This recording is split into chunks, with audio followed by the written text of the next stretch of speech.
Well, here we go, and this is the start of our day, and today we are mapping this Cowabunga Car Diaries FN2 Civic.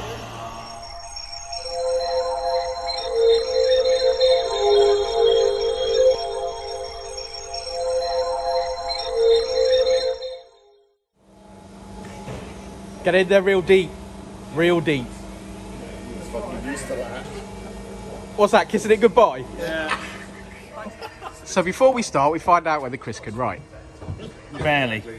So he's filling in his disclaimer, which is industry standard, which is basically, if your car explodes, I'll give you a little bag to carry Someone's in my car.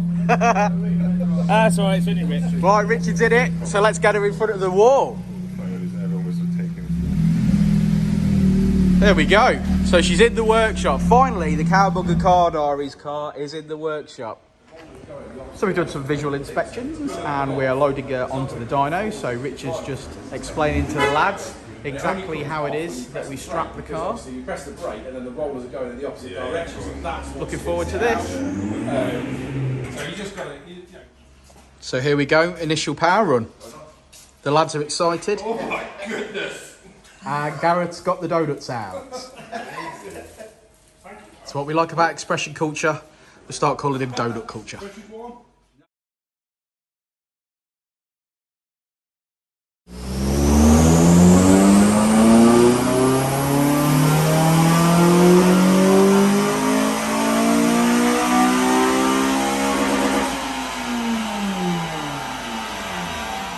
Morning, Richard.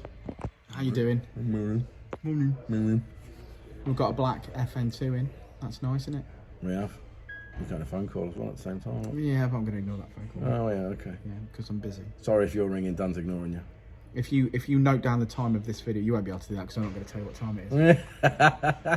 If that was you calling me whilst I'm making this video, I'm sorry. Yeah. I'm so very busy. Really sorry. Yeah. So this one made 210 brake horsepower on its initial... In standard form, In which standard is good, form, so and that's great. Yeah, so it's healthy. And now we're putting the Ecutek race ROM on there so that we can now start logging and tuning. Yeah, and that's where we're up to, isn't it? That's where we're up to, and we'll see where it takes us today, eh? Roger, Roger. Well, it made 210 brake horsepower in its initial format, and now we've got the race ROM on from Ecutek. So the Ecutek software is flashed to the stock existing ECU. At that point, that gives us the ability to data log and make adjustments as we go. So this will be its first power run.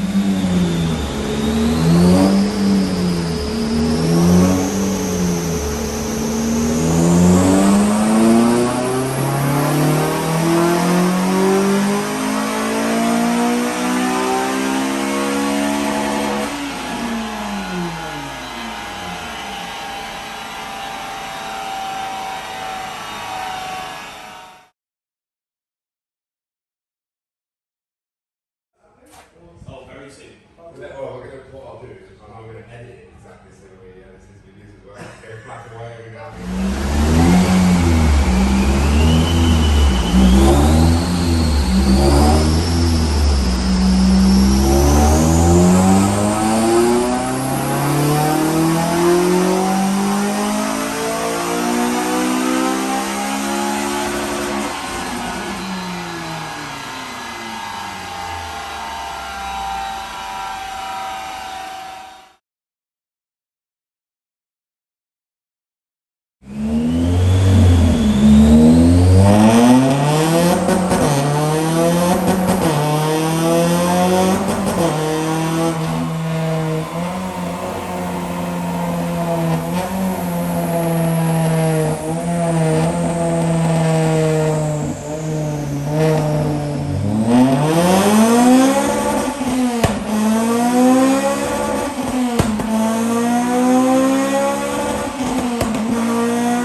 That was a long morning, and we have finished mapping Chris's Cowabunga car diaries FN2. Yeah, and I'm going to get Richard in on this video in a moment, and he's going to explain where we went and what we did today. It is a beautiful car, it is, and I've been following this on YouTube for a long while, and we do a little bit of sponsorship for Chris. He's a good lad. So here's Richard Ellis. Welcome to the video, Richard Ellis. Hello, I've been here all morning. I know, yeah, you're in. Don't make out like I've just got here. No, you're in earlier parts of the video as well. I was just being facetious.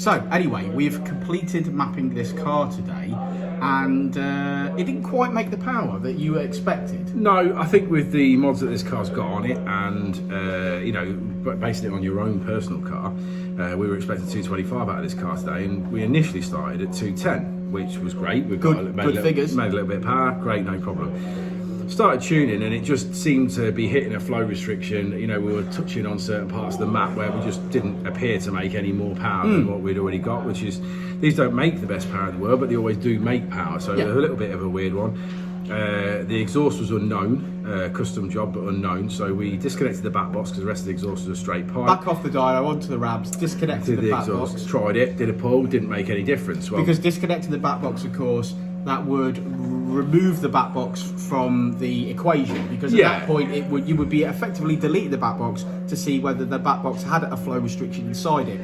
It didn't, did it? No, it didn't. So we made exactly the same power as we had done previously. So that wasn't looking there. We know the Skunk 2 Pro Series inlet manifold's not going to be the problem. You know, I mean, we know the 4-to-1 jack speed manifold's not going to be a problem because we fitted 100 of them ourselves. And mapped on them. The exhaust was unknown, so obviously that's why we went there first. That didn't cure the problem. So then we looked at the induction kit. Admittedly, we haven't done a full test in the sense we basically made up a sort of induction kit of our own just to test the theory. It's actually got the InGen kit fitted to it, which we've not seen many of. No, that's right. And to be honest, it's an expensive it's a very, very, very tight 90 off the throttle body, like almost doubles upon itself as it comes straight out. So I thought maybe there was a bit of a restriction there. We swapped to just an induction kit. We made it with a few parts that we had here. Basically, we used some of the kit that we've made for the EP3. Yeah, some of the kit we used for the EP3 3-inch. and a couple of pieces from the hybrid racing kit to allow us to fit the MAF. Like I say, it wasn't a full kit. It isn't something that was, you know, the best design out there or whatever. It was just to prove concept. And we made 8 brake horsepower from that kit. We went from 212 to 220, and the 220 is where we'd have been like, oh, that's great. That's done what we wanted it to. Yeah, 220 to 225, I would have been happy. Now, bearing in mind that wasn't the best induction kit in the world. Like I say, that was just something that we made up with parts that we had. So I believe if it had the CPL big bore kit on it or the hybrid racing full kit on it, I think we'd have been exactly where we expected to be, around the 225. Yeah. You know, it's. You know, it sounds crazy that an induction kit would cost you power like that, but it's all down to design. All the other designs of kits that we normally do, the battery's moved and relocated and it goes across in a straight line. This literally with quite a bore. Yeah, a good 3.5-inch bore on it. This kit is only 3-inch and turns instantly off the throttle body. So I believe that's, you know, well, we've proved that's where the restriction was. Now it's just a case, obviously, these boys are going to look into what kit they want to fit it, and then possibly pop back up, and we'll tune accordingly. I think that what's going to happen is, I think you're personally going to design what we want on my car, and we will send Chris one, and we'll get him back here, and we'll do a bit more final yeah, we've certainly looked into it, or we started looking into it. The where we are at the moment is we are struggling to get hold of the MAF bosses. So if anybody knows where you can get the MAF bosses from, in aluminium, off the internet or wherever that they might be, please drop a comment below, or links or anything like that. Yeah, comments, links, whatever, let us know. We can get them custom made, of course, but if there's something that can be bought and is available, that we'd it's going to keep the cost down. Keep the cost down, and that ultimately, you know. Should we have a look at the graph and show what we're talking about? Okay, let's do this. So here we go, and as we always say, red line is as she came in, blue line is as she's actually leaving here today, and yellow line in this instance is the little bit of an experiment that Richard ran. So, looking at the power figures, came in quite strong at just shy of 210, leaves on 212. Obviously, we've made gains there. As you can see, massive gains in the mid-range, as we would expect, but just a final little bit of a test, and we did make 220 brake horsepower. Now that's, as Richard says, with an induction kit that wasn't finalised. It was just literally a bit of a prototype in the last sort of 40 minutes that we had here today on this car, and it did make power right across from about 5 grand.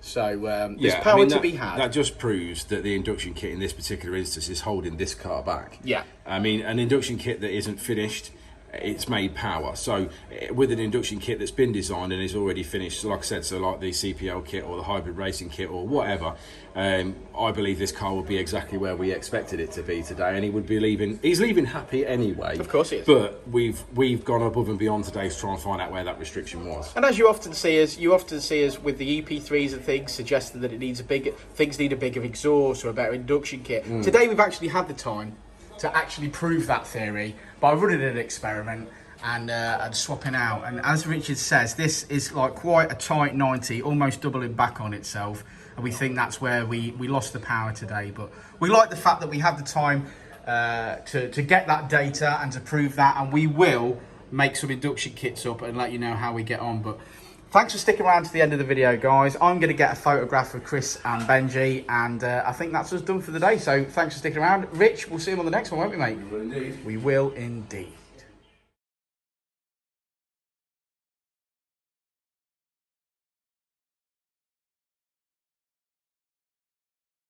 Said it before and I'll say it again. Life moves pretty fast.